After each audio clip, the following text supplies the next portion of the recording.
good. There we go.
Hello, everyone. Hello. Hi.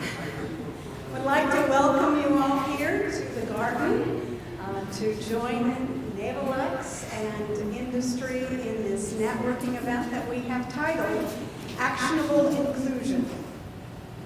I am Holly Kellogg, and I will be your co-host this evening, along with my associates Ashley Floyd and Commander Leisha Speck. Before we get going with our exciting speakers, I want to take just a few moments to tell you a little bit about myself and why this is so important to me.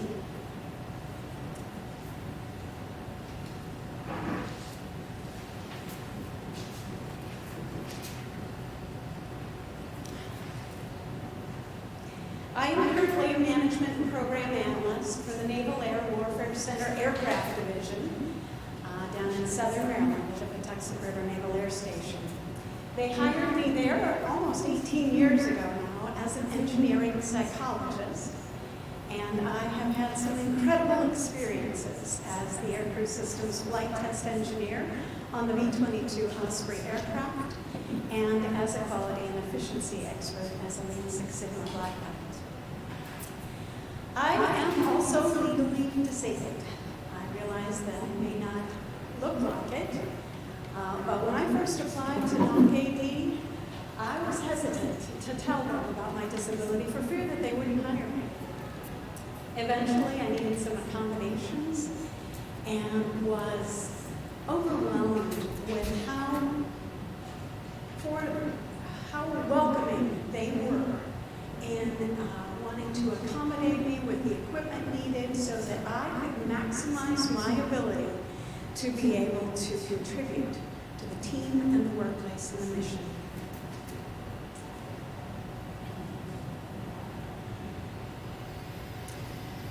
In 2012, NavAir created their Executive Diversity Council, and the diversity action teams got stood up to identify and eliminate barriers for the various groups. I got involved early on, and several of them, and have attended informative events from all of them. So first there was the Women's Advocacy Group, then the Hispanic Engagement Action Team, African American Pipeline Action Team, the Asian American Pacific Islander group, the LGBTQ+A group, and of course the Individuals with Disabilities group. Right around that same time, I created a program on my own called Pictures of Success. This is where I put a photo montage together with some inspiring words on posters featuring people in STEM careers in our local area. I took these posters and often some of the people involved featured on those posters into the local elementary, middle, and high schools. And I did that so that students would be able to see what kinds of successes people that look just like them can have with STEM degrees and careers. Now, when I was making these posters, which I did on my own time and my own dime, it was critical to me that every child in the public schools that I was going to would see someone who looked like them. So I really sought out diversity.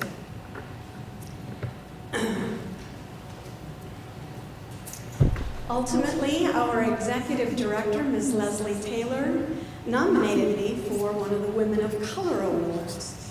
And when she told me that, I looked at her and said, "But I'm white." I will never forget her response back to me. She said, "Yes, Holly, but in my box of crayons, white is a color." So I was honored to be recognized later that year with a special recognition from the Women of Color STEM Conference. I then went on to become the NOC AD Director of STEM and Educational Outreach, and I did that for 5 years. I'm now here at NavalX, about halfway through a year-long rotation, and I am thrilled to be able to be promoting agility and innovation, and especially industry working with the Navy. So just in conclusion, I wanted to say that to me, being welcoming is a fundamental component of, well, actually, it's foundational to inclusion. So welcome, everyone.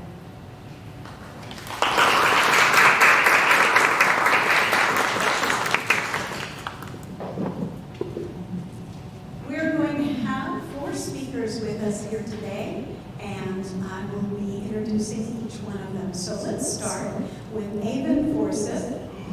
Avon is a retired Army infantry captain and former airborne infantryman with tours in Bosnia and Iraq. He was wounded in Mosul, Iraq in 2005 and recovered at Walter Reed. He is a founding member of Project Healing Waters Fly Fishing Incorporated, a nonprofit that provides rehabilitation to disabled veterans and recovering service members. Since retiring in 2008, Ivan has worked for the National Geospatial Intelligence Agency, the Naval Air Warfare Center, Weapons Division, and the Army Corps of Engineers. He currently works for the Defense Threat Reduction Agency. Ivan, come on.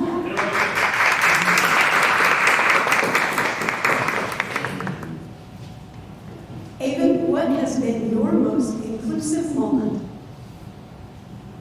I have 5 minutes. So many things talking. Oh, awesome. Yeah. Wait a second, that's 5 minutes and 53 seconds. 6 minutes. All right, I'll take it. Well, welcome everybody. Good evening. It's great to be here. Interesting question. The most inclusive moment? Is that what the most inclusive moment? Okay. So here's my take. I think inclusion has always been a big part of my life, especially since I made my transition from Army to my civilian career. So there have been a lot of defining moments. So I just kind of want to talk about the transition. Excuse me. When I was in the Army, and I think a lot of folks, especially who can attest this, especially Andrew, they kind of, when you come in, there is an inclusion, there's diversity, you get the whole, hey, we're all Army great, and that's nice, but for the most part, we're still pretty homogenous, right? We're all very able-bodied, we're all very physical, we don't have a lot of physical challenges.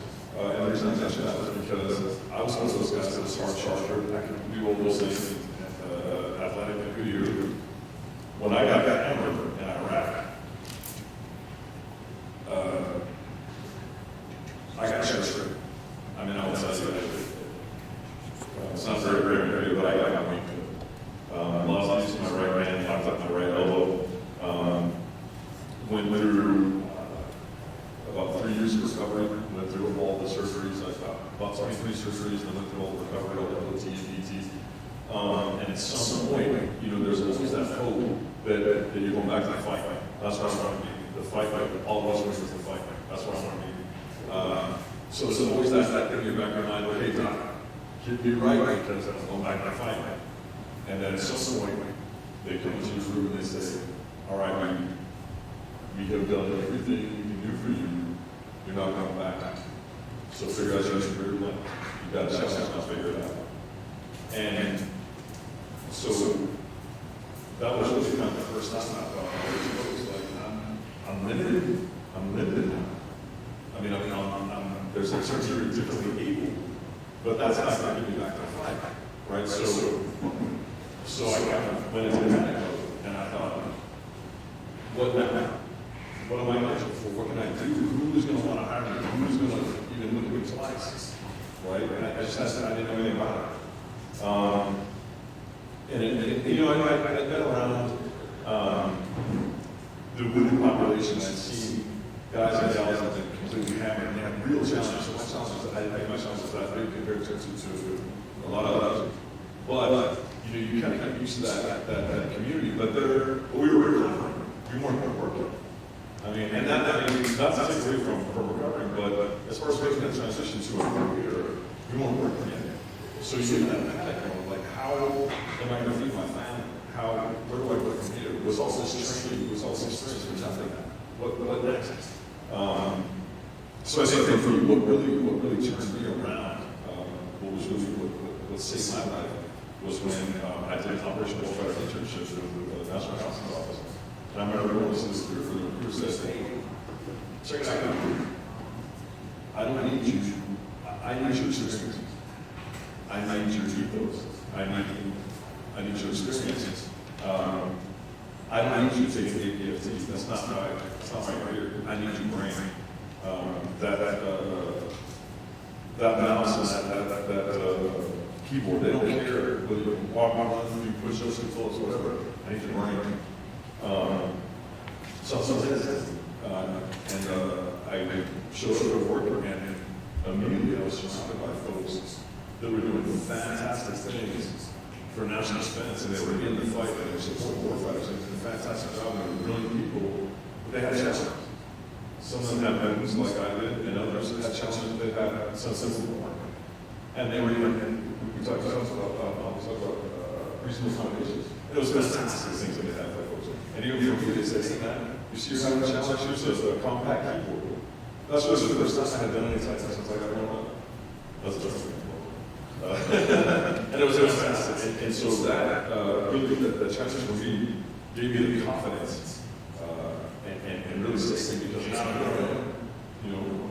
12 years later in my career, I've been with the government for 20 years, and it's been fantastic. It's been a great career for me. But before I run out of time, because I've been before 6 seconds, where I want to go with that is now my passion is, it should be all of our passions, to make sure we take folks like me and identify and provide opportunities for them to come in and have their expertise and all their experiences and continue to stay. And we actually did that with Matt.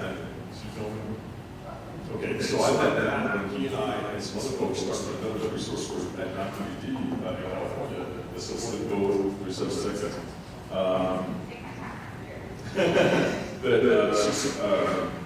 It will translate endpoint computing to support the veterans of there, and also do outreach to bring veterans, but not only veterans and disabled veterans, but folks with individual disabilities to create diversity and individuals to provide that diversity. So for me, I'm very proud of myself for taking the lead to continue, and I'm also very proud of anybody else that wants to try. I'm very proud of those, and thankful those who make it their passion and their ability to support it. So there you go. I hope that has enough.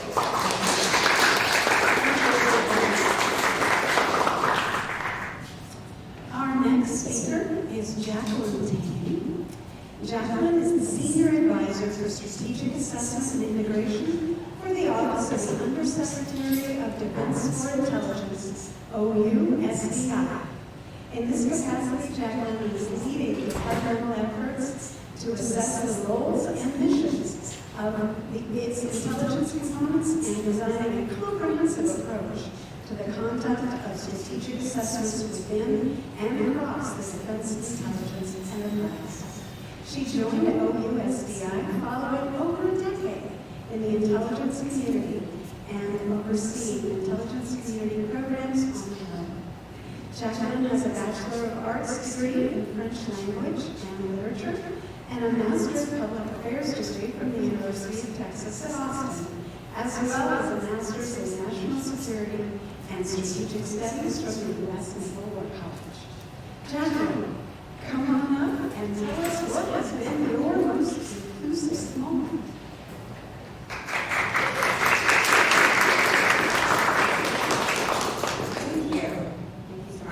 Thank you for having me. It's really great to be here. I'm a huge fan of NavalX, and I'm a huge fan of these types of programs, and really pleased to be included in this particular one. As I've shared with our esteemed hosts and my esteemed panelists, I don't personally work right now, or frankly ever, in a role that focuses exclusively or specifically on diversity and inclusion. But it's something that sort of I carry with me every day, whether in my personal or professional endeavors, because it gives the option for feeling welcome and feeling included and sort of intangible things. It's interesting because as part of my bio, I do things that sound very quantitative, right? Assessment, role missions, figuring out how these things sort of interdependencies now. The way in which I approach everything, though, is through a human lens, and it's actually very rare that what I do has a quantitative flavor to it. I'm actually trying very hard to get the government away from quantitative metrics to include in the diversity and inclusion space mostly ultimately. But for me personally, the reason that I think I frame what I do in the way in which I do is in part because of the sort of story of inclusion that define who I am as a person and a professional.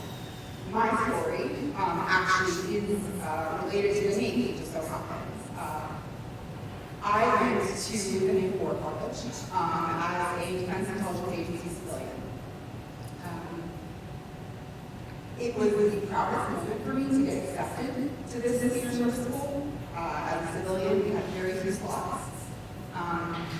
And I was petrified. Like I've never been more scared, ever, of undertaking a professional endeavor. And my husband is sitting right there will tell you I'm rarely scared in a professional capacity. But in this one I really was. And it is because I felt like I was the most other person that was going to be there for this reason. Civilian, female, a couple years younger than I am right now, look younger than I am regardless, never having worn a uniform, intelligence background, not operational, hadn't employed, things that I felt very frankly self-conscious about entering this environment. My husband, who was in the Army, sort of told me the fact that you are not like the rest of the people or the vast majority of the people that are going to be in these classes is going to help them and you, frankly. You will learn from one another. And I told him that he was missing, basically. As I often do, and as he often does, it turned out to be right. When I he was right. My son was right. The reception that I got was really interesting. I remember very vividly the first day I came home from my joint military operations class. This is sort of the most operational, as it were, of the classes that I took in the core curriculum there. We had policy and strategy, which I was well equipped for. We had sort of, other things. But JMO, I was the most concerned on. It was my first class. So my first day, as I expected, I was the only woman. I was the only civilian. I was the only person that had never worn a uniform in capacity. I was the only intelligence professional. And I came home very upset that my colleagues would call me Pollyanna. We were discussing something, I gave my perspective on it, and immediately somebody says, all right, Pollyanna, well, that's not the way it actually works in the field, right? This was my worst fear coming true. And what my husband said to me that day, which sort of set the tone for the way in which I ultimately understood how really that actually was the fact that they called you Pollyanna, the fact that they validated what you said in the way in which they did, in a sort of joking manner, means that they already sort of respect you. So they're really sort of jokes around with you at this point. This is a part of the military culture that I wasn't yet familiar with. And made me very, very familiar with. But what happened over the course of that time, we core course, for me was so unbelievable, personally and professionally. I learned really firsthand how the fact that I was so different in thought and expertise and experience, which to me are the things that matter most from a diversity perspective.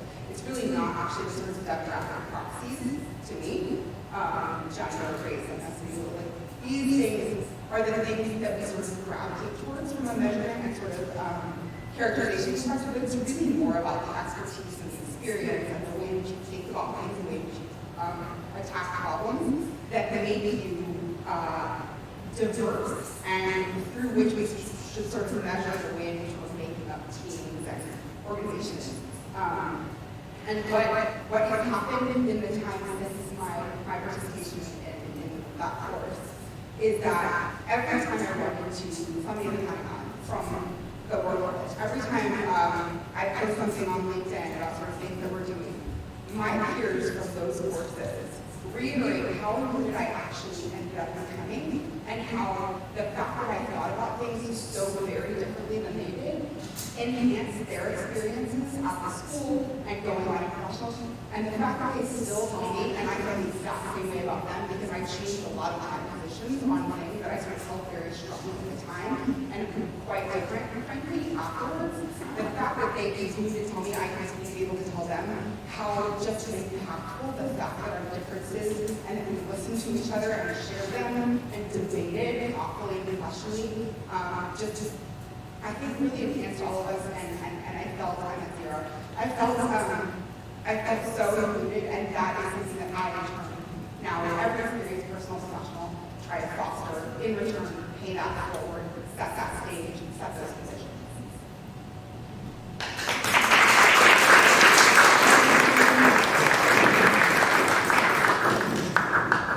Our next speaker is Captain Cedric McNeil. Born and raised in Jackson, Mississippi, Captain McNeil received his commissioning in 1997 from the Southern University of A&M College in Baton Rouge, Louisiana, and ROTC.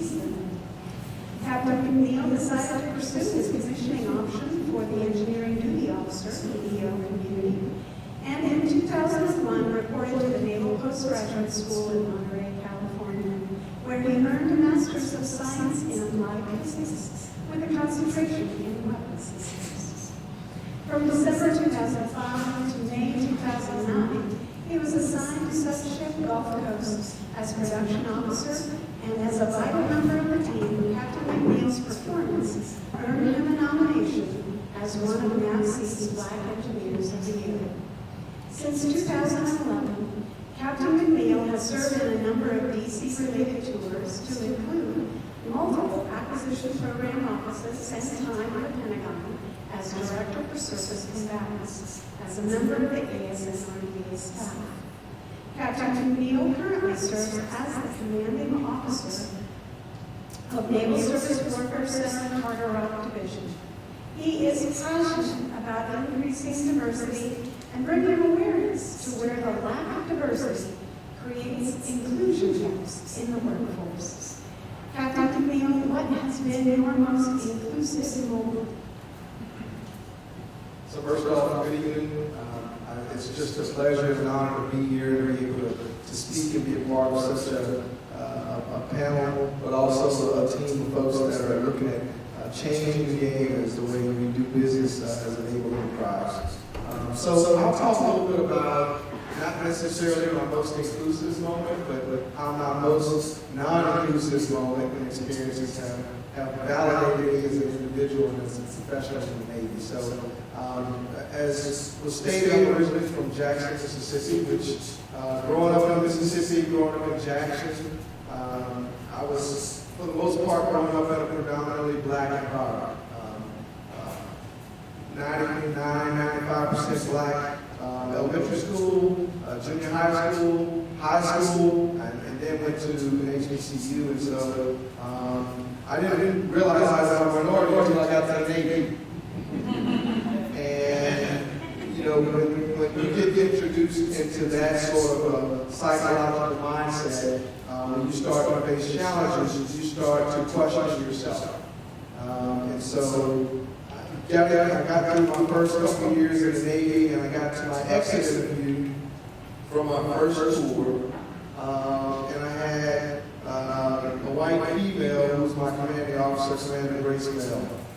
And during that exit interview, she said, "The Navy needs you, Cedric. The Navy needs young African-American talent to promote and rise up in the ranks and be leaders in our Navy." And those words were powerful because I remember them, and they were 21 years ago. And so, as I've gone throughout my naval career, I've had people to take the home with me, but also advocate for me, mentor me, and speak words of affirmation and motivate me to be better. And so for each of those individuals, I'm eternally grateful.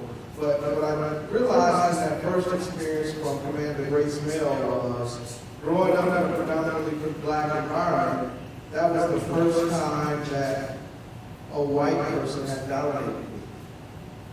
Now, I had numerous interactions with whites in the past.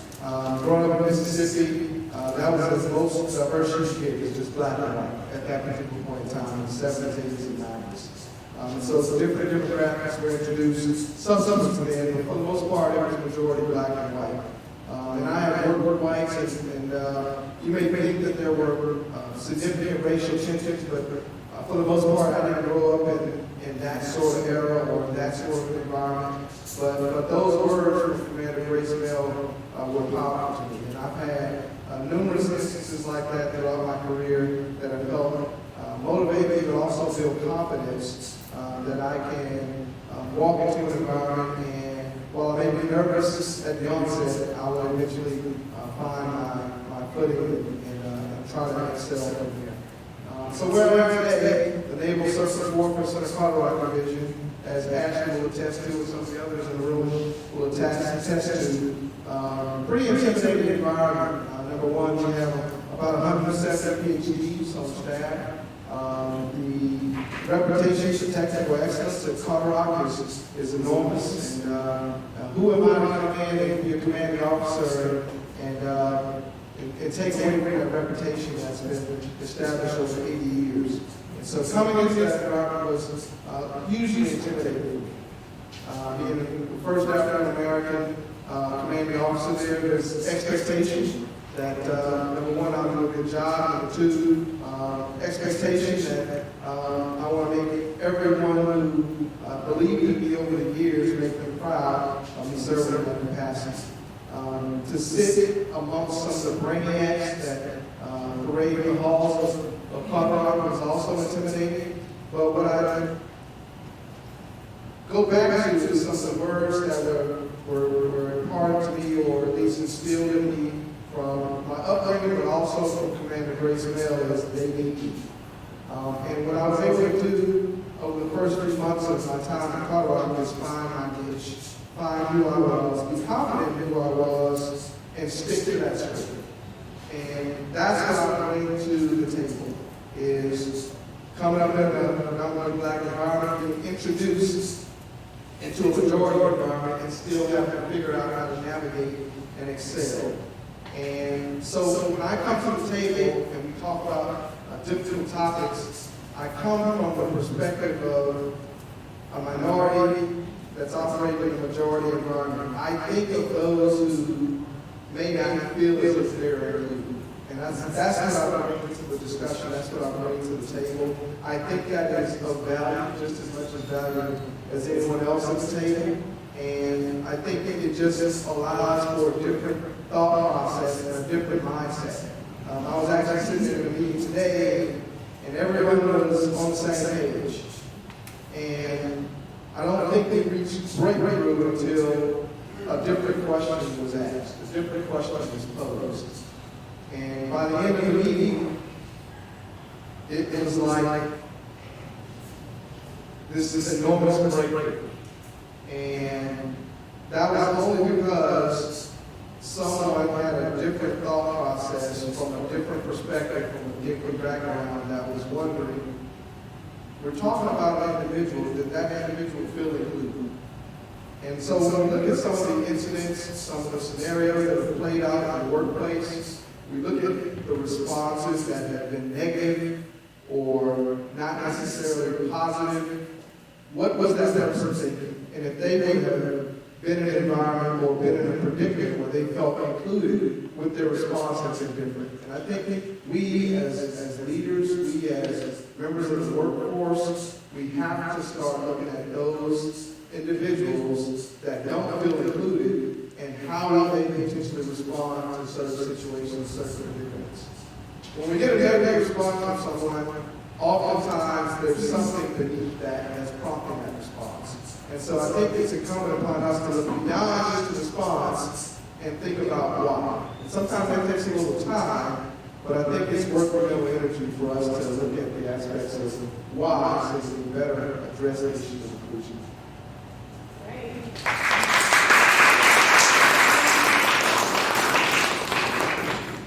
Our next speaker, Andrew Morton. In his role as the Director of Veterans and Certification Affairs at the Society for Human Resource Management, Andrew Morton leads SHRM's veteran, military family, and disability hiring, retention, and engagement programs. In 2018, he was the contributing author to fellow veteran Justin Constantine's SHRM-published book, From We Will to At Will, a handbook for hiring, veteran hiring, transitioning, and thriving in today's workplace. Prior to joining SHRM in 2014, Andrew worked with a leading PR firm managing Fortune 500 brand and advocacy campaigns. Andrew is a retired Army infantry officer who served in multiple leadership and command positions, as well as overseas as combat tours, including deployments to Iraq, Bosnia, Macedonia, and Egypt. Andrew is passionate about efforts to foster awareness and resources in support of mental health and our workplace across all employees. Most importantly, Andrew serves as working dad to his 3 wonderfully exhausted kids. Andrew, what has been your most inclusive moment? This respect for background, Cedric, and just really powerful. And I think there's one common theme is it's about belonging. It's about that sense of belonging and sense of purpose. And I don't typically quote artists because I have no artistic ability whatsoever, but I think it's Picasso, who, by the way, wasn't a very inclusive person, he said, to find one's meaning is a gift, and your purpose is given away every single day. So regardless of whether your meaning is to be a teacher, or an infantry officer, or a logistician, or a Lean Six Sigma black belt, and a program manager, knowing what your purpose is brings you that sense of belonging and inclusion. The challenge sometimes is when we drift away from that. And when we, regardless of our background, regardless of our ethnicity, regardless of our gender, regardless of our own personal experiences, when we lose touch with that sense of belonging and that sense of purpose. And that's when we really struggle the most. And I just want to share one brief story, a kind of a through line between the time in which I was in Iraq to the time that I stand before you now. And I will tell you that it has had its ups and downs. Not like you alluded to, transitioning from the military is a difficult thing to do. And it's not just about your skill sets, it's about your mindset, your culture set, and what you're willing to do and what you're capable of doing, and the organization that you do it for. And my first job out of the chute after the military, don't get me wrong, I learned a ton. The people were very respectful, but I've never really asked the right questions when I took that job. I never really thought about culture, and I didn't really understand what my purpose was. The pay seemed right, my skill set seemed to fit in, they wanted me, and as an Army guy, of course, if they tell you they want you, then you're going to do it, and that's what I did. About 2 years into it, it was everything I could do to go to work.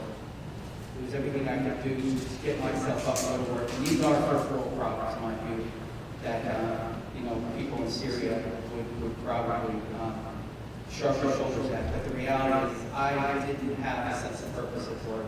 And as I walked into the office one day and I realized that there was a manila folder on the desk and there was a termination packet in there, I realized, like Joe Pesci did, 1 second too late, that I was about ready to get whacked. And I got whacked.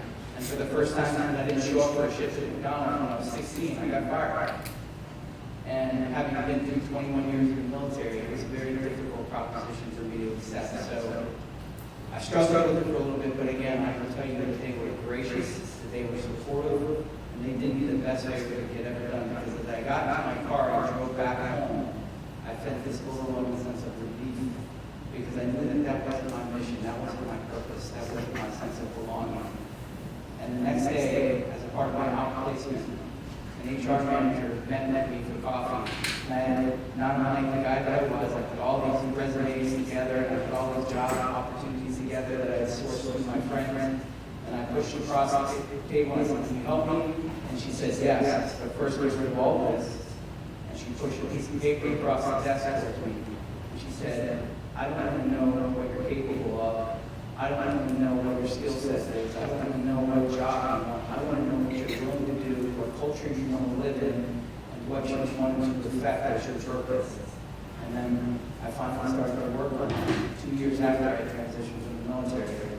And lo and behold, a couple weeks later, I was at Sherman. Now, I will tell you, it hasn't always been roses at Sherman, besides my human resource management. I struggled. I continue to struggle. My through line has been about struggles with mental health, some of which was related to my incidents in Iraq, physical and otherwise. Some of it I grew up with, and I can own that now and embrace it. When I used to be in Iraq, my son used to tell me over Skype or whatever technological thing we used in 2006 that I wanted my dad back. Well, about a year after I got home, when I was dismissive and not there and a million miles away, he told me that same thing again. But he meant it in an entirely different way. He said, "I want my dad back. And I needed to get the help I needed." And I did that through action and feeling a sense of purpose again, because somebody in my family wanted me to get help. And that sense of purpose now that I could help others. My sense of purpose is to help veterans find a continuation of their purpose-driven mission through Sherman. And I look forward to talking about that today with you, because all of us are arbitrators of inclusion, no matter what we do. Most people in the job that they're in leave their job because of a bad manager. Who here has one person working for them? No, actually, good. I got some hands out there. The bottom line is, even if you don't, know that you have an effect on somebody else's life. And oh, by the way, there's 17 different areas of diversity. It's not just about what you look like. To be honest with you, I could have more in common with somebody who's of a different ethnic background based upon my age or my experience. And that's really what inclusion is. We have to look beyond the traditional sense of inclusion, and we have to really truly ask ourselves, what's our sense of purpose and belonging, and how do we fit together and make things happen? So I look forward to talking with you about that.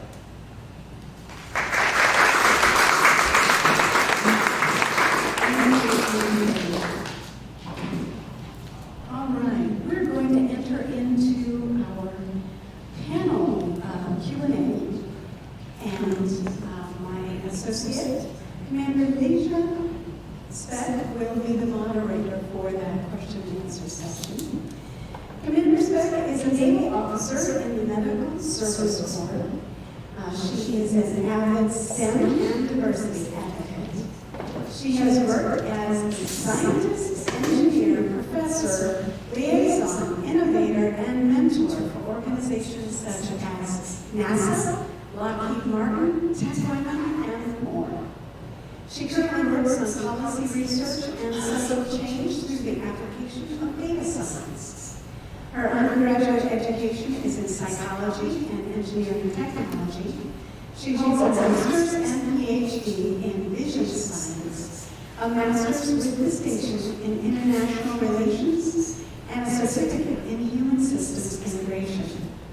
Lydia was a fellow of Norwich University's Institute of Culture and Language, has won the International Young Investigator Award from the Aerospace Medical Society for math models of human perception, NASA Summer Awards for Equal Opportunity and Program Directing Efforts, the Silicon Valley Women of Influence for 2017, and the MKF Women in STEM Award. She is the founder of the blog Styler STEM, serves on the board of directors for the Alumni Association of the University of the Pacific, and travels the world supporting STEM and diversity. Legion, what has made your most exclusive moment?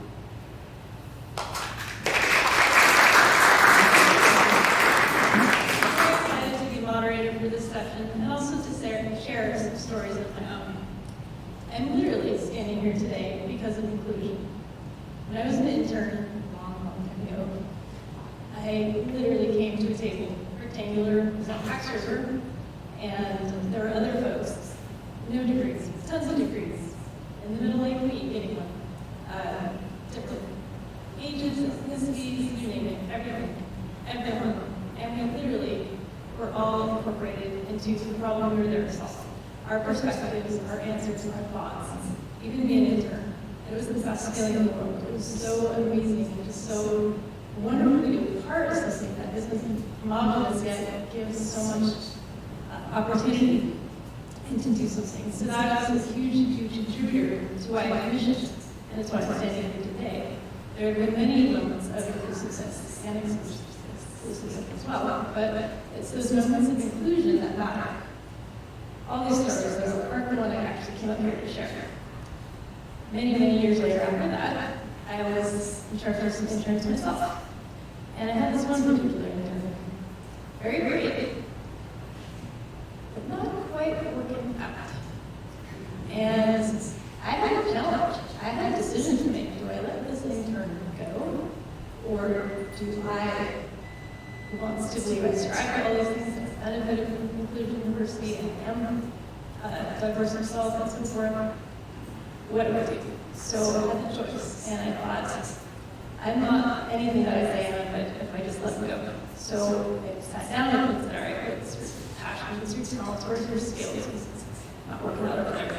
And I got other interns to kind of help bring this intern into the fold, and did some one-on-one sessions and things like that. Actionable inclusion, right? We did these things. And fast forward a few months later in this internship, that particular intern was absolutely key to an algorithm that we created that solved the problem. It's actually published in the Naval Engineers Journal. It gives me goosebumps. And I'm still in touch with these interns who are not interns anymore, but we go work for them when we get out of the Navy.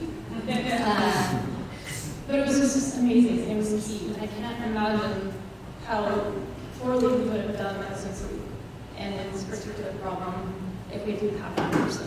So inclusion really is about finding and enabling and supporting those people, those practices, those behaviors, all these things that aren't necessarily yours. Other interns watch us do all that work. What? And that's how you are most effective. Well, you have the shot. I've been given the shot. I'm like, you're a little different, but we'll give you that chance. And when people do that, it's the best thing in the world. So I do believe that diversity often starts in identifying our differences. It progresses to celebrating our similarities, and it takes a pause at inclusion. This is a space where we are not excluding others, and we are not excluding ourselves. It is a space where everyone comes to the table, share, whatever. They come together, and they are welcome. They want to be there. They say, this is the best place, it's effort. And it's not this group saying that it's that group, or only these folks feel this way, and the rest of us hate picking places, whatever was mentioned. It's where everyone has that opportunity to say, yes, this is a great place, this is my matter. I value and I'm part of this, and they turn to that inclusion and facilitation for others. It's very domino effect, and it's a wonderful opportunity to experience. So I do believe that this is what inclusion is, and I'm really excited to be up here and sharing some of my personal stories. I would now like to invite our panelists. They have a lot more to share. Panelists, come to the stage.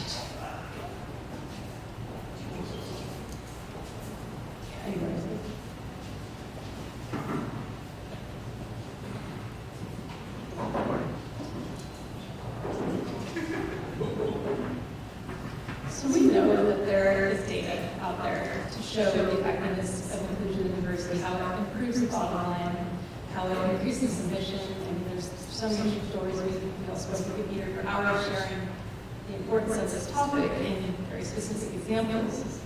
But when it comes to action, there's a lot of misconceptions about inclusion and how to achieve it. And you've shared with me the importance of inclusion for bringing talent to the table and the resulting innovation that occurs as a result. In your experience, what are the common misperceptions people have about inclusion, and how can we combat those misconceptions and misperceptions and communicate more effectively? Is this awesome? Is this thing on? Can y'all hear me? Oh, there we go. Okay. Thank you, and no problem. That's a very easy question. So, let me just start by saying this. I am learning tonight, and this is very addictive in many ways, with all this great power up there. I'm learning that inclusion, there's a science to it, it's a vocation, there's psychology to it, there's a lot to it. So I'm going to give you my little piece. I'll speak to what I understand and my experiences. So my opinion on that is that I think a misconception of inclusion is that it's very much elementary. That's not necessary. And you hear that people say, I don't need to go back training. Inclusion, why do we need inclusion? This is 2021, right? There's all kinds of diversity. So look at this audience, there's diversity, so we don't need to champion that. But think of it this way. I am a DOD guy. I've been institutionalized in the Department of Defense my whole life, whether it be the Army or DOD. So I am a proponent of sometimes using guidelines and policies to kind of kick people in the tits to make them do the right thing. Because realistically, we all have good hearts. A lot of us want to do the right thing. We want to be positive. We try to do the right thing, but sometimes that wasn't even done. So let's look at it this way. Think about how long we've been dragging our boats on Earth. Long time, right? But 19th Amendment, that was 1920, right? Civil Rights Act, 1964. There are people in this room who remember that. Section 504 of the Rehabilitation Act, 1974, which was the first time that folks with disabilities were actually recognized as a minority group. I was born in 1973. That's my lifetime. That later became the American Disabilities Act of 1990, right? So the point I'm trying to make is that that's our lifetime, right? We needed a kick in the pants to make sure we do the right thing. And when it comes to the innovation side, I think when folks talk about innovation, they think technology, industry. Well, what about innovation of the human condition? And when you think of innovation, to me, innovation is advancing technology, advancing industry, but also advancing that human condition. And you know, we've got folks here that have some military background, of course, and we are constantly used to moving forward. That's why the American flag on the uniform appears to be backwards, because it's still here as if it's constantly moving forward, right? So it's so important that we never revert back, because as long as we've been on Earth, it's only been 100 years since we actually enacted these laws to help kick people in the pants to make sure they do the right thing, right? So we need to continue to move forward and not move backward. And unfortunately, I see that happening. In the last few years, I've really started to see that in social communities. Say what you will, but it's happening. And it's purely wrong. So inclusion, we need to make sure that we champion that and push forward and make it a regular part of our lifestyle, industry, profession, to make sure that we don't go back. What's next? The whole time. And there's just one more thing. And I have to say this, right?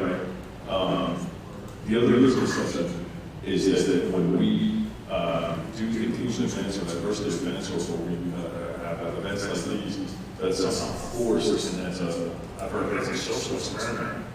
And when I hear that, I just want to kick people right in the teeth because, you know what I mean? Because this is all a social experiment. The human condition is a social experiment. Our community, our local community, our global community, it's all a social experiment. We just keep doing it until we get it right. That's what it's supposed to be. Right. And you just keep doing it until you get it right. And so that's what we need to do to make sure that we have a place at the table for everyone. There's a place for everyone. So they can bring their expertise and background, and for that, as a human race, as a human condition, that's how we reach, and that's how we make us great. Thank you so much. I really appreciate you sharing your experiences. Sounds like policy practice, not making assumptions, and really getting out there and doing is what's going to make that difference. I know that you're not alone in these sentiments, and your experiences reflect a broader picture of measures and metrics that need to be considered. Jacqueline, you've mentioned research that confirms the workplace's youth inclusion is key to ULI and organizational performance, employee engagement, and things of that nature. I'd like to ask you, looking 10 years ahead into the future, what will diversity and inclusion statistics need to be to reflect a truly diverse workforce? And what will happen if we don't reach that end state? Thank you. So kind of like I mentioned before, it's interesting that the question that I got, and I'm sure that it is based on my bio a little bit, right? Assessment, right? What metrics do we have in 10 years? The question in and of itself makes an assumption about the way in which I approach my work. Now, there's no fault to that. Like, this is what we do, right? This is sort of like, we look at data and we try to extrapolate things that we believe that we may or may not know about somebody or something, and kind of push from there. I guess I would challenge the question a little bit, if I'm being really honest. In this sense, I think, like I alluded to earlier in my own sort of story with this topic, we should just stop in a lot of ways trying to sort of quantify some of these metrics.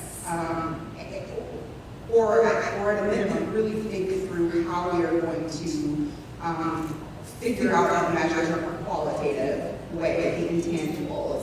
We were talking before, Seth mentioned sort of the intangible measures that we need to really figure out how to consider.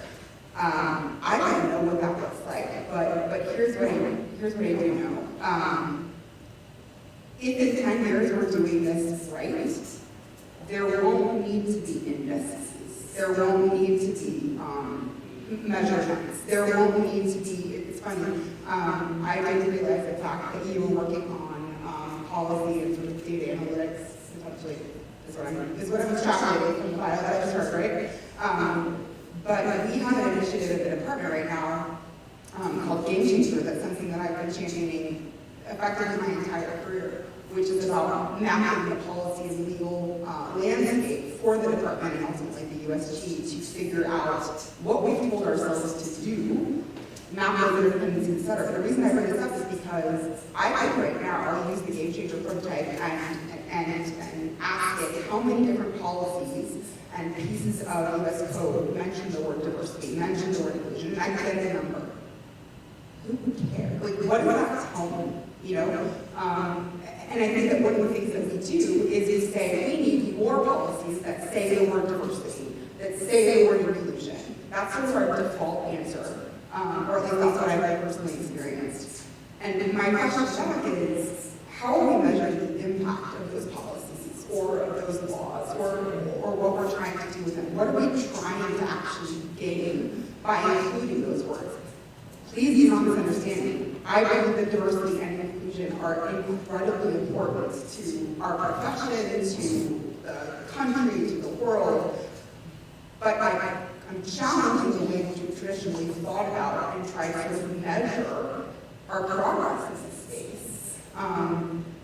What I think, though, is that in 10 years, again, we should see a a lot less than disease, frankly. We should see, a lot less efforts to put sort of buzzwords into policy without really figuring out what they mean and what the desired effect is of putting them into, codified publications of any variety. We should be seeing the risks of not being sort of more diverse in our experience and expertise and inclusion. We should define risk a little bit differently, I think, than we currently do. And then just a very specific example of one of the things that I personally would like to see in 10 years is, if you think about diversity or inclusion right now, my guess is, and Andrew, I think, would probably know better than I, my guess is that any definition that we're currently using anywhere does not include anything that's not human. So how are we thinking about human machine teams in terms of diversity and inclusion and like the programming languages that we're using for machines and what that does to think through what the expertise that you are going to be bringing onto new kinds of, how technical teams look like. I'm not sure how much we've explored this, and maybe we absolutely have in different spaces, but I've definitely not seen it. So those are the types of questions that I would sort of like to explore answers to for the next 10 years. Thank you very much. It's interesting to think about the human and machine element, and certainly there's this complicated and complex, and they're not necessarily the same. I think it's definitely risky if you don't consider all these factors and definitions of the human elements as we do so. I believe everyone in this room tonight wants to better understand what leadership should know and do when it comes to implementing or engaging in the diversity and inclusion initiative. As we've heard, it's not just doing it, it's doing it right. What does that right look like? Captain Neal, would you please share your thoughts and experiences? How do we get beyond those words, for example? Yes, so I do think that there's, number one, how do we talk about the topics of diversity and inclusion and people embrace this notion of the discussion. I think diversity in some audiences is a dirty word, and they don't embrace this topic for discussion. I think inclusion, the definition is lost, and I think, especially at Colorado, and Dr. Barnes, you can let me know if you think I'm wrong here, but we're scientists, we're engineers, we want to measure it, right? And I can sense that we have some challenges, but I have nothing that is tangible that I can look at and see in the manner of how we typically review data and information that shows me that we have a problem. Right? I can look at my demographic makeup, I can look at that snapshot for our organization and see where we have some gaps. But the question is, does that automatically mean you have a problem with inclusion? Right? And so I think we're starting to talk about it, but I think it's difficult for us to get our arms around it because, especially at an organization like Colorado, we want to measure it, and the data may not necessarily be. We haven't identified what directly traces to the issue of inclusion challenges. I think from a diversity perspective, I've spoken about this in a couple of different settings because I've heard some leaders say that they don't think they have a diversity problem, they think they have an inclusion problem. And so they don't want to talk about diversity. And I just cringe every time I hear that. And the reason I cringe is because there's a reason we started to introduce the term diversity into some of these discussions. And it's because at one point in time we had a problem. And so when we start to talk about removing diversity from some of these discussions, it assumes that we've solved the problem. And I absolutely don't think that's the case. As it pertains to inclusion, I'm always concerned about the person that's sitting off in the corner that's quiet and getting appear to be engaged. And I've asked our team in Colorado to take it upon ourselves to go off and engage those individuals to make sure that we embrace them so that they feel that they are welcome and that they know that they are a part of the team. I think it's easy for us to go to work every day and hang out with the people we're comfortable hanging out with. I think the question and the challenge for us should be, how do we go engage those that we need to reach? It's more powerful for us to restore those members of the workforce, impart words of affirmation, encourage them. How do we get people from where they are to on a trajectory to success? I think those are the types of things we need to go after as leaders, and I think those are the things that become more meaningful for us when we address those types of issues and embrace, encourage, and mentor those individuals to once again restore them to a healthy place in the work environment. Thank you very much. I really appreciate your perspective as a leader and as a human being. I believe that we do better understand this big picture and this concept now. We know that there's 188 ways to be cognitively biased, to make mistakes, and there's usually 188 ways to counteract those. But putting them into practice is challenging. What I'm curious to further explore is what are some concrete actions that people can take with their organizations to facilitate diverse inclusion? Andrew, you are part of an organization of 300,000 members. You have an impact on 115 million lives. What are some of the ways, creatively, that you proactively source candidates from underrepresented communities? Well, I think it's important to emphasize, the SHRM's mission is really focused on empowering the human resources professional. And to be honest with you, 6 years ago, I thought that they were transactional in what they did, and ultimately they were the people who made sure you were paid right and that your medical benefits were taken care of. But what I've realized with time is that if human resources done right, they are the arbitrators of culture within the organization. Culture, effective culture, breeds inclusion. And I can't agree with you more with what you said, Cedric. We can't lose sight of diversity. Diversity is the mechanism, the means where you bring unique backgrounds to the table, where you bring different opinions, where you bring different skill sets, where you bring things that life experiences, ethnic, cultural, gender, of course, all these different things to the table uniquely. That's what diversity is. Inclusion is giving them a voice. If you don't have a voice at the table, then you haven't achieved your goal. If everybody at the table looks and has the same background, all the same similar experiences, then you have inclusion with no diversity. So they do go hand in hand. And I do believe that human resources, and I don't just say that because I work for SHRM, but I do believe that human resources personnel are not unlike good, effective leaders across our Department of Defense and our military.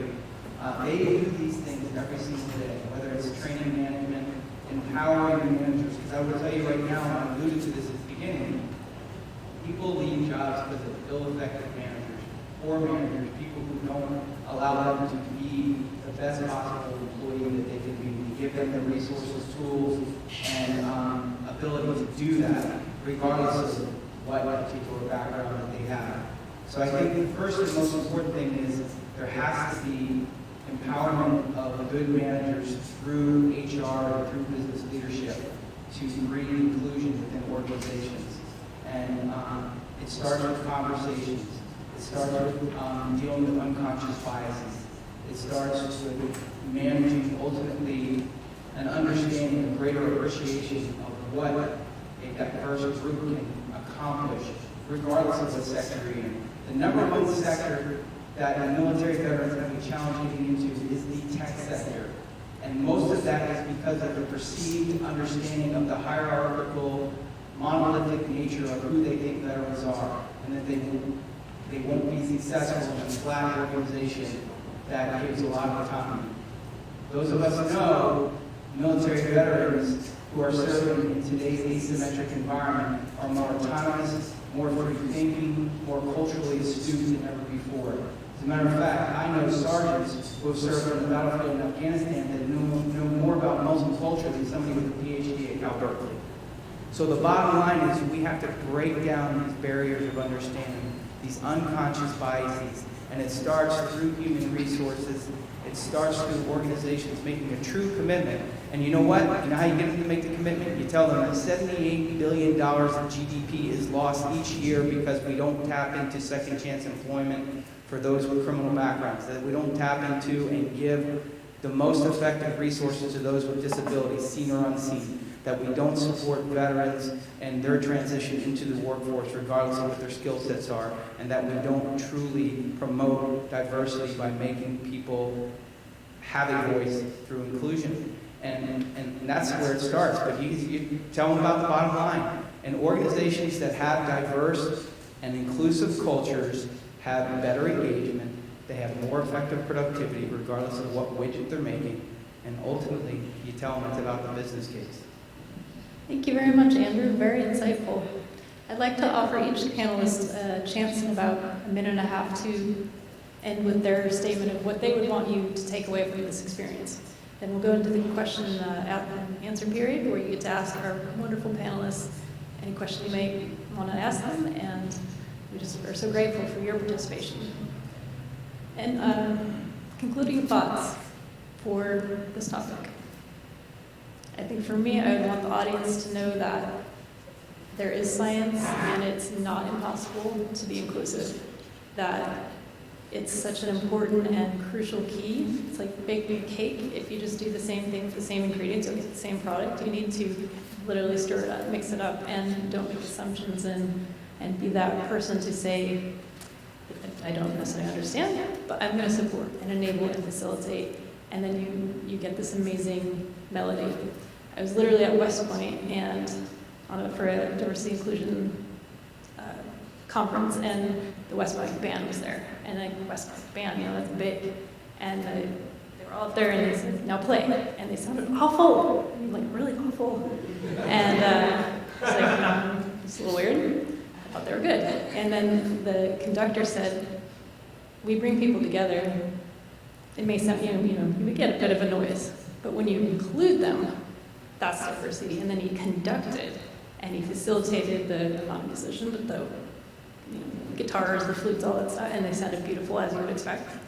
And that was a very striking moment for me of what inclusion and diversity is. Don't make me a drum if I'm a flute, and don't think all flutes are the same, right? There's so many variations within and between, but we can all make amazing music together.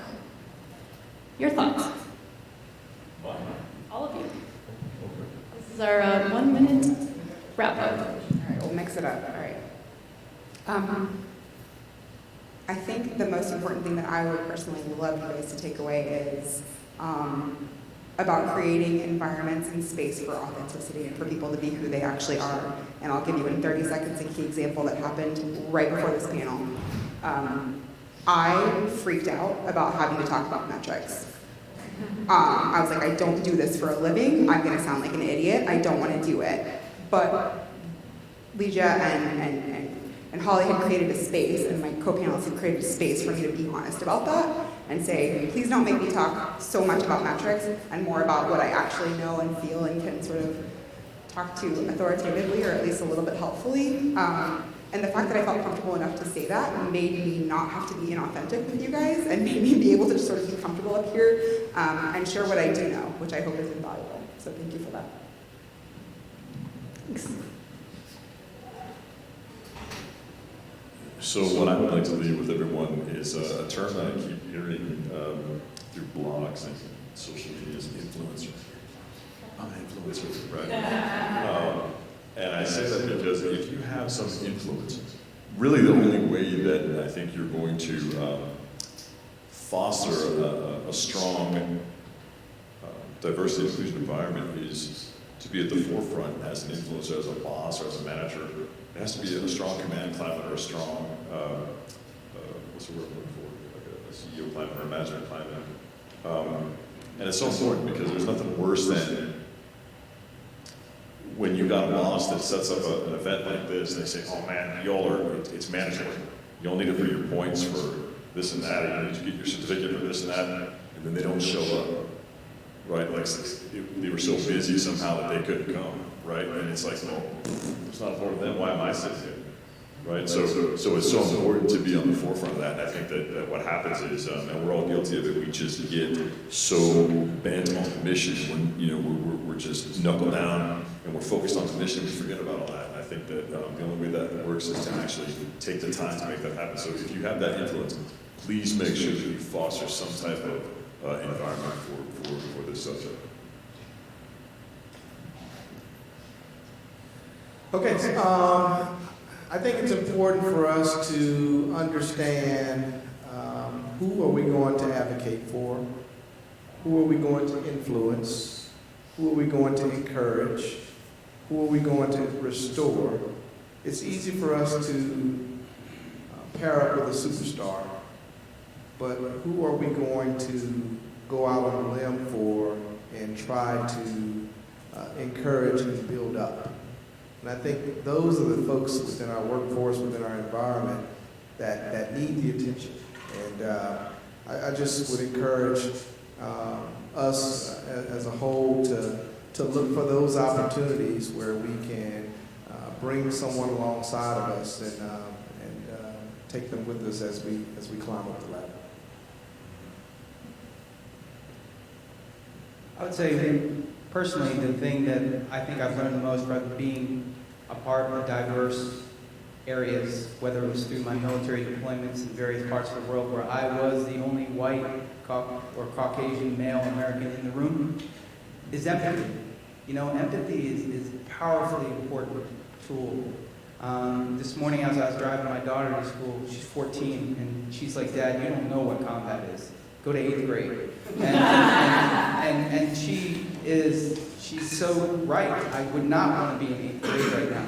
But I think about what the things that we have in common. She's female, I'm male. We come from similar ethnic backgrounds, I'm pretty sure. Yeah, we do come from similar ethnic backgrounds. That was a really bad joke, I apologize. The long story short of it is, let's not forget what we have in common. The reason why diverse and inclusive organizations work is still based and predicated on the purpose and mission of the organization. General Casey once said, and I don't make it a habit of disagreeing with 4-star generals, at least not in public, but here goes. He said, military service members do well because they can fit as a cog into a machine. And I respectfully disagree, because it's not just any machine that we can fit into. Ultimately, the machine I want to work for is a machine that promotes diversity of thought, diversity of its employees, but ultimately serves a particular mission. And so the things that we have in common, I think we'll find. I'm a Philadelphia Eagles fan. I suffer with all the rest of them out there, and they come from all walks of life, male and female, from all different backgrounds, and we suffer together, and we remind ourselves of that from time to time. So let's not forget of the importance of the common things that we have above and beyond the diversity and inclusion we hope to promote. Thank you very much, everyone. Let's give our panel a round of applause.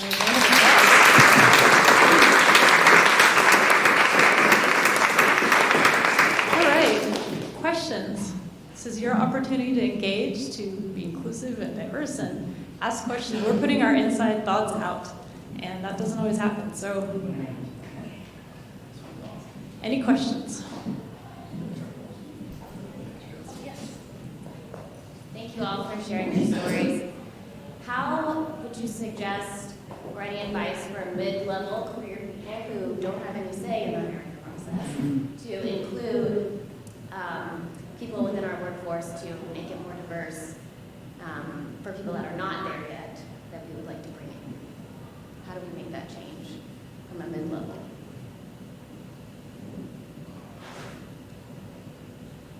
Please, go ahead. So you struck me with something you said, and you said someone at the mid-career level who doesn't have a voice. So that's the hiring process. Okay, all right. Which is still strikes me, but I think that's what we look to try to affect change in, right? And I think specifically in a Department of Defense military-centric type organization, one side of the pendulum is so strict and we are so command-oriented that we don't allow people the voice, right? And so I think we need to get more into the manner of allowing people to be heard so that we can better shape the outcomes of where the organization goes. I didn't answer your question, but that always strikes me. So I'll turn it over to someone else that will answer your question. From Sherman's perspective, you know, the hiring process is really supposed to be predicated on an ultimate goal of achieving that inclusion. So whether, I'm not sure how your structure works and how much power the hiring manager has versus the director of that particular part of the organization. I can tell you right now that your challenge is a shared challenge across industry. You want your team to be emblematic of more diversity, more inclusion, but you know somebody else is outsourcing the recruitment, and/or you don't have a choice or say in who gets hired, and that's got to be really frustrating. What I would say is that the best thing you can do is try to respectfully express your frustrations or concerns through the quote-unquote chain of command, and see where that takes it, and ultimately, yeah. A couple other comments. So we're starting to look at the hiring process at Carter Rock. We're looking at it from the standpoint of recruitment, what universities we go to.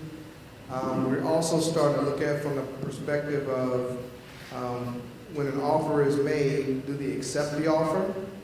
And then when they enter the workforce from an onboarding perspective, who do we pair them up with to make sure that they don't get lost in the mix, they don't get lost in the shuffle? There is one division within Carter Rock that actually has started to pair someone up with the new employees that we bring on board. And I think that really gets them to the point of having someone that they can start to build a trusting relationship with. I encourage all of our new employees, number one, get to know your first line supervisor, but then after you start to understand your job, seek out a mentor. Because what I think is also important to an employee, and I've started to use the term professional fulfillment, right? It's not just about coming and learning your job, but what is it that you want to do with your career, right? I think as a part of a Department of Defense or government organizations, there's a career path laid out in front of us, and there's all sorts of opportunities, but there's so many of us that don't get insight into the boundless amount of opportunities that are afforded to us. So I think mentorship goes a long way, and I think we need to encourage more people to be a mentor, but also others to seek out mentorship. And I think organizations need to foster that sort of an environment to get after that issue of professional fulfillment. I just want to add one thing before you go on to another question. Okay. My favorite quote, and the name I'm blanking on, very important woman. My favorite quote that I use all the time is, if you don't have a seat at the table, pull up a folding chair. Go work in your HR shop.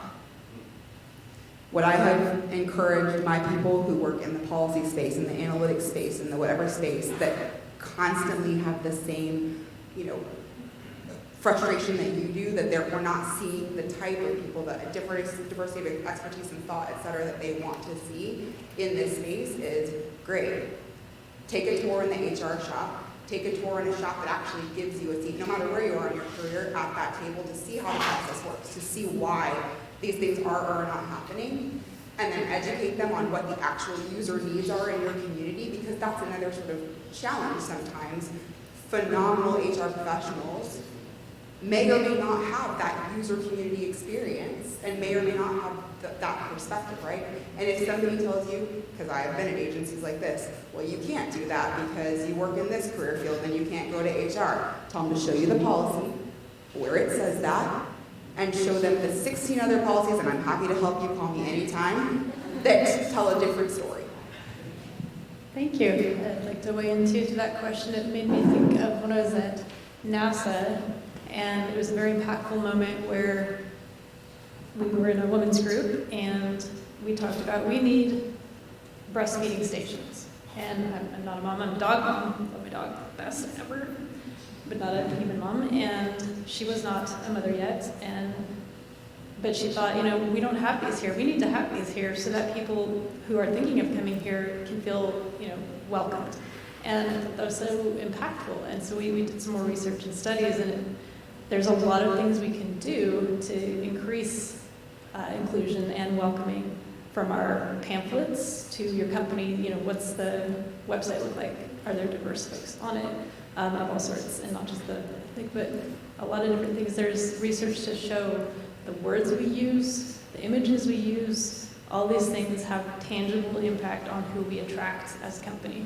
So I would encourage that. Next question. Yes, hi, I'm Steve Moreno. I'm the NAVC Individuals with Disabilities Employee Work Group Leader. And I'd like to commend you for the wide range of issues you addressed that I've seen and had to deal with in my role. So I have two questions. The first is, would you guys be interested in coming to NAVC on October 22nd to support our observance for National Disability Awareness Day? You don't have to answer now, but let me know. You can have snacks there. I'll buy snacks if you come. NAVC is a 100,000 person organization, so we'll have it all simulcast across the world if you want a big audience. The second question is, there was one speaker we had at NAVC by the name of Steve Robbins, not Anthony Robbins. When he talked about the psychological impact of being excluded, have you guys had any experience or thoughts about how that affects team members?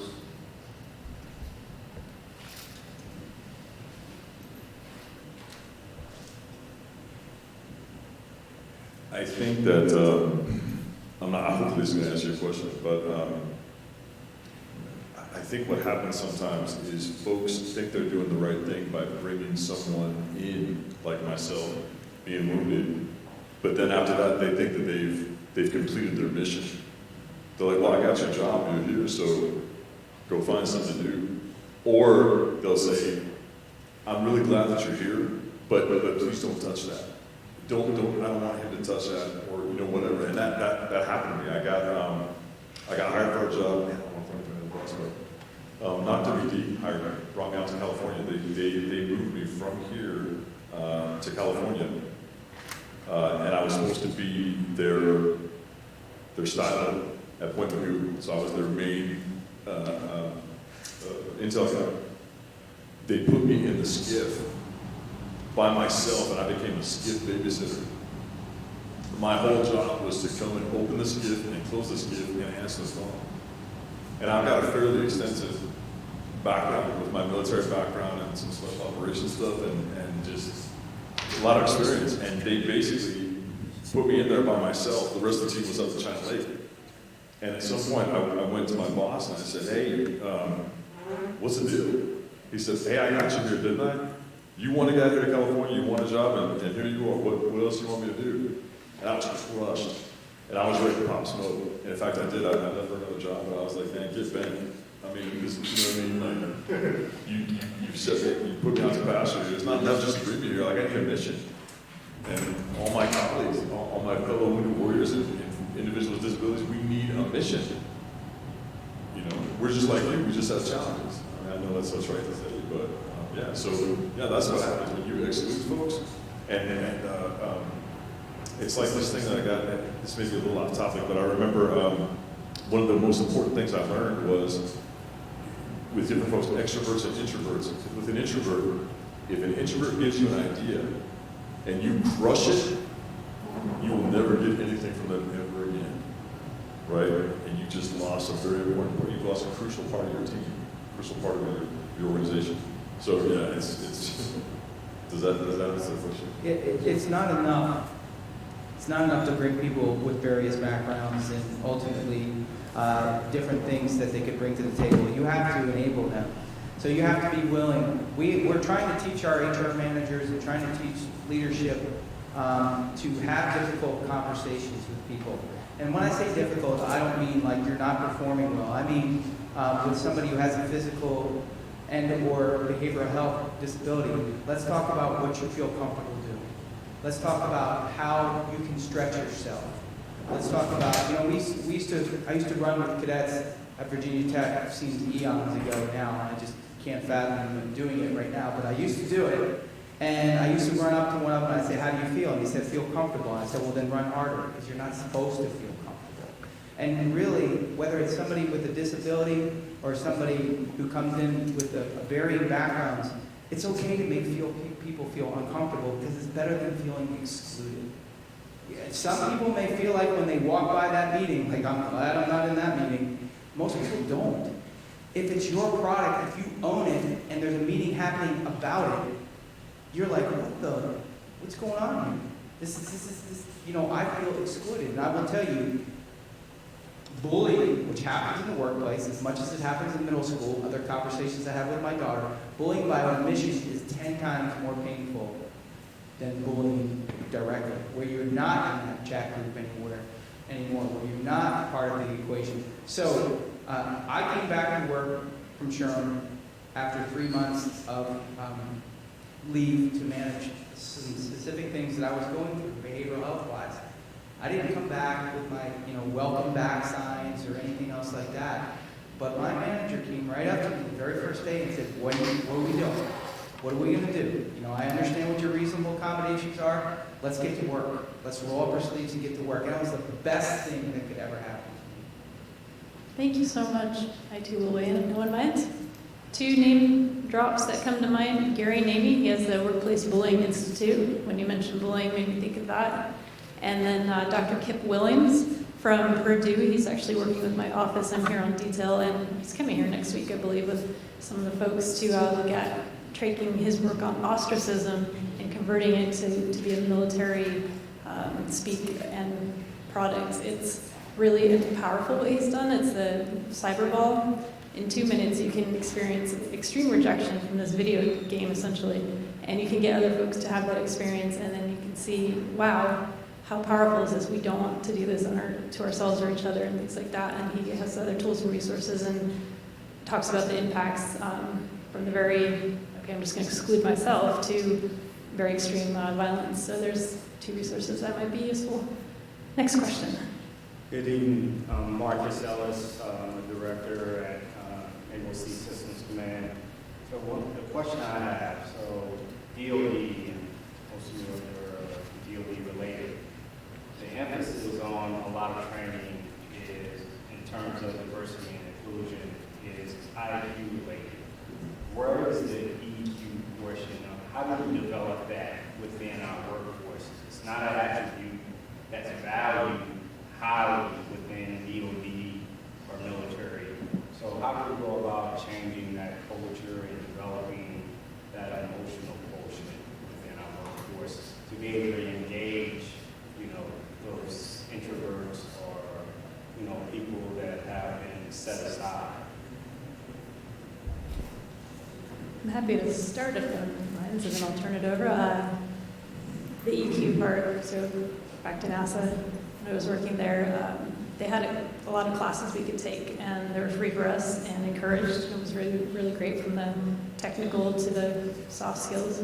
And I took this class, Radical Collaboration. It's a book, it's a class, it's a website. And it was the most powerful thing for me personally to realize where I fit in so many of my own issues. My hot buttons, my sensitivities, why I would have a challenge with this boss 10 years back, because, I was hitting that button and vice versa, or whatnot, and it really was incredibly powerful. So I'd say that there are a lot of resources out there, and I think there's enough data out there too to show the business case in your organizations. Like, hey, yeah, Python or whatever is great, but let's have a human side too, because that's equally important. We don't have anything without humans. And that's the human systems integration. There's Naval Postgrad has some great classes and might be a resource. I think there's a lot of things out there like that that can help facilitate that into the workforce. So the leadership team in Colorado actually had DAU facilitate some of their course modules with us as an offsite, and we're going to embark upon a series of DAU facilitated course modules. They have a laundry list and a menu you can select from, and it's a fairly low-cost investment to get to the point of addressing awareness with leaders in the workplace. And I think the first one was eye-opening, because when you mention offsite to a bunch of engineers, you know, but you know, especially when you get to the science behind it, though, because that's what really gets the engineer's attention, I think that's what starts to resonate. And it was eye-opening, and I think people were hungry for more. And so, once again, they have a menu of course modules that they can introduce and host with whatever team you identify, and they can tailor their curriculum to whatever your need is. If you need 8 hours, they can tailor their coursework to 8 hours. If you need 4 hours, they can do that as well. So I would offer that DAU is an untapped resource that if you're DOD, you should absolutely look to engage them. And so, you know, Dr. Waters, please talk to Jeff Mercier about that, because I've offered it to them to take down to the branch and division head level within the workforce. Can I offer a real uncomfortable answer to your question? Hire more women in leadership roles. I mean, there is actual science behind, right, this biologically, the proclivity towards sort of the nurturing, empathic characteristics. This is a generalization. This is not true across the board, of course.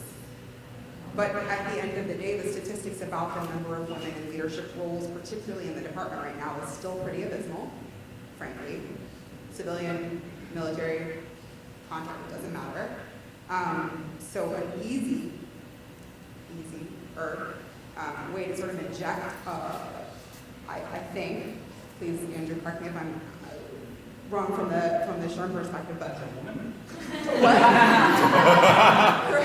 whatever you want to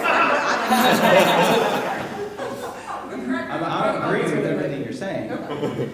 You have the academic sort of statistics and background now, right? To tell me if I'm wrong about this sort of easy, answer. Empathic leaders are better leaders. There's no question about that. Emotional intelligence is something that the workplace is embracing more and more.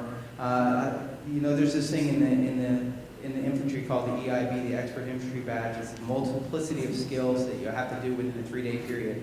I couldn't do it right now to save my life. But if the impetus of doing it was to keep my platoon in my leadership position, and I had the right NCO training, you bet I could do it. So the point is that skill sets are perishable. Emotional intelligence isn't. And I don't know, honestly, whether women are more empathic than men. I think men more and more culturally need to break down that barrier and be empathic and be vulnerable and be all the things that make women effective leaders too. But I think intuitively, I'll agree with what you're saying. And I will say that, empathic leaders are better leaders. Emotional intelligence is becoming more and more valued indeed, which is one of the major talent acquisition partners out there that SHRM leverages, has an emotional intelligence quota exam that you can get candidates to complete, because I think all leaders want to look for potential, and in many cases emotional potential is as equally important as anything else. Is it wrong that the term emotional intelligence quota exam just makes me really uncomfortable? Like, Do we have another question? I do appreciate this dialogue. I do want to encourage you to continue. Good afternoon. My name is Jean Payne, Navy veteran, and I'm the owner of a small company, and we focus on workplaces, culture assessments, and some of the customers that we have are federal agencies, and there are two words that we often hear that I feel that are recklessly used are called toxic culture. And I'm a firm believer that there's no such a thing as a toxic culture. There are toxic individuals who make up that culture. And so my question to you is, how do you integrate that cultural aspect into D&I, which sometimes the implementation of D&I is blamed on culture. We're not doing this because we have a toxic culture. So how do you put that into the equation of D&I? One of the things that I've seen organizations do, and I'm probably parroting our CEO, Johnny C. Taylor Jr., who often talks about this. You're right, sometimes culture is not the output, the cause of a particular thing. You hold people accountable, for one. Just because somebody is a high achiever and they help the organization meet the bottom line, whether it's a financial company or a manufacturer, it's not tolerated. So bad behavior has to be quashed. All of us in our military careers have seen leaders who will ruthlessly do anything to succeed, sometimes rewarded. But I think the first thing you have to do to effectively ensure that toxic leaders are not rewarded and ultimately create a toxic culture is by holding them accountable. I hope that I'll offer a Defense Equal Opportunity Management Institute. They have a cultural lens. You can take a lot of their free courses online. They have training programs as well, and they're very great for resources. I think that culture is a lens. When I was at Naval Postgrad, they had this great image that I can't really relate very well, but it was a lens through which we see the world. And there is that debate. Could get uncomfortable, right? You come in and this is my culture, this is how I am, this is what the world is, and you need to not necessarily tell people that you can't be that anymore or you have to put that away, but how can we take what you bring and shape it to add on our culture and to bring another layer that is so important to you. You do shape your own, police your own behavior if it isn't appropriate and encourage more of the behavior that is. Those are some things I've seen.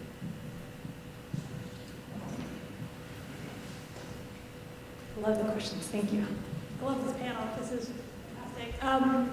So I'm Rachel Lawrence. I'm currently an executive advisor with Gartner, advising clients on diversity and inclusion. Also a naval reservist and was here with Holly last September.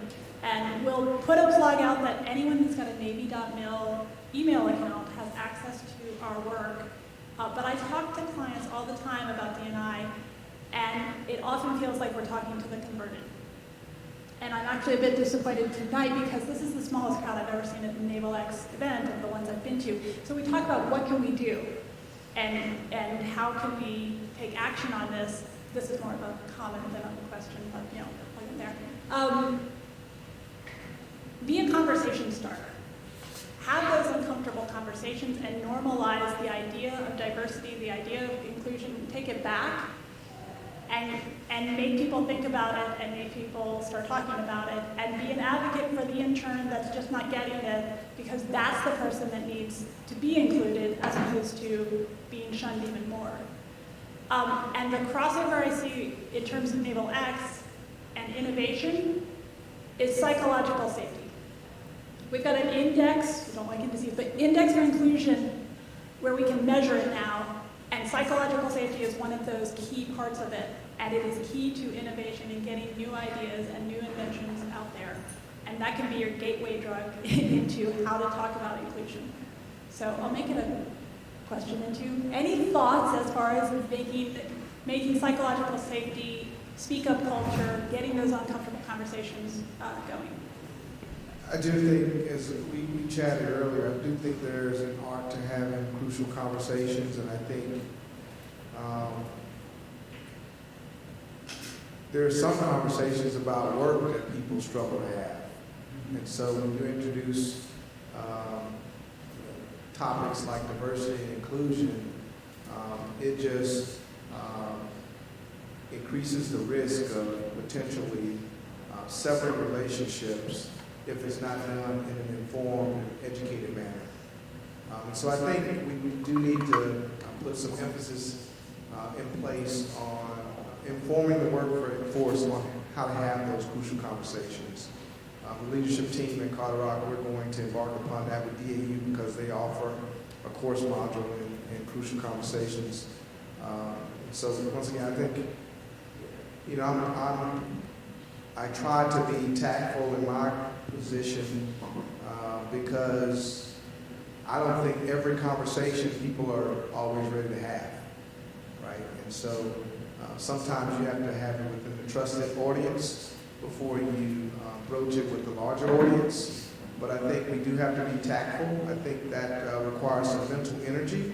And as Dr. Robbins will allude to, we're lazy in our brains, right? And so sometimes we don't want to exert that mental energy to walk that fine line of protecting the boundaries so we have the right conversations at the right level with the right audience. I would add frequency and space. What is a safe space to me may not be to her or him, and getting a sense of, okay, what would make you feel safe in having these disclosures, this conversation, etc. And frequency and following up and not just thinking one time's enough. When you've had a lot of bad moments, experiences, exclusions, whatnot, as anyone, one time isn't enough to do it. You need to continue. And an organization is that, there was a shooting and they brought a very particular community, and they brought those folks together at that workplace and had an honoring ceremony sort of thing to mark that awful event. And when a shooting of a different sort of group happened and they didn't do it, that was outcry. That was institutional injustice. And that was not good. So I think thinking about these things, like, you don't have to be in that community to think, wow, how would I feel to be excluded or included or whatnot, and what can we do to make people really truly believe it's safe here to be themselves. There's a joke, make yourself at home, all right, get out, right? If you're truly, making yourself at home, this is my home now, yeah. So while not pushing people out, we want to include and kind of take that approach. Other questions? Great.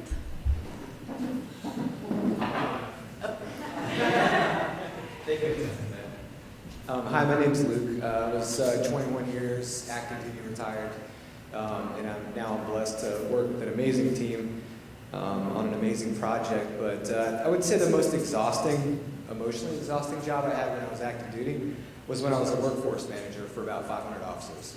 And I was on all different types of active duty positions around that assignment, and many of them were physically exhausting. In engineering, so a lot of it was technically complicated and difficult, but the emotional investment it took to look after the well-being of that many people from a policy perspective was very difficult for me to manage. I felt like the vast majority of what we were doing was preventive. We were trying to prevent incidents. We were trying to put policies and procedures in place to observe current conditions and prevent incidents, but what are your recommendations for people in any position, really, in the organization, as far as like maybe lessons learned from corrective actions to in instances where we have people that aren't experiencing the right type of inclusion? Do you have any recommendations for leadership on how to deal with the corrective actions afterward and kind of steer the culture back where it's supposed to be? Because it's hard to tell people, be a human being to each other in policy.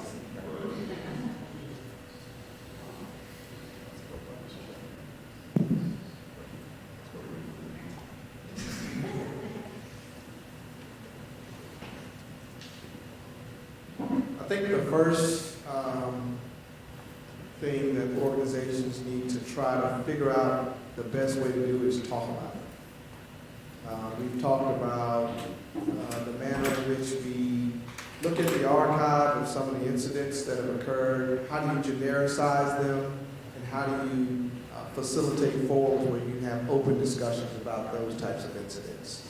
I think, and definitely, I guess I'll continue to put a plug in for DAU, but what they do best is, especially in some of the more senior courses, is they use the Harvard Business case study methods to facilitate forums where you're not necessarily just being taught PowerPoint slides, but you're actually discussing real case studies and having a discussion. And I think what you pick up from those types of interactions is how's he thinking?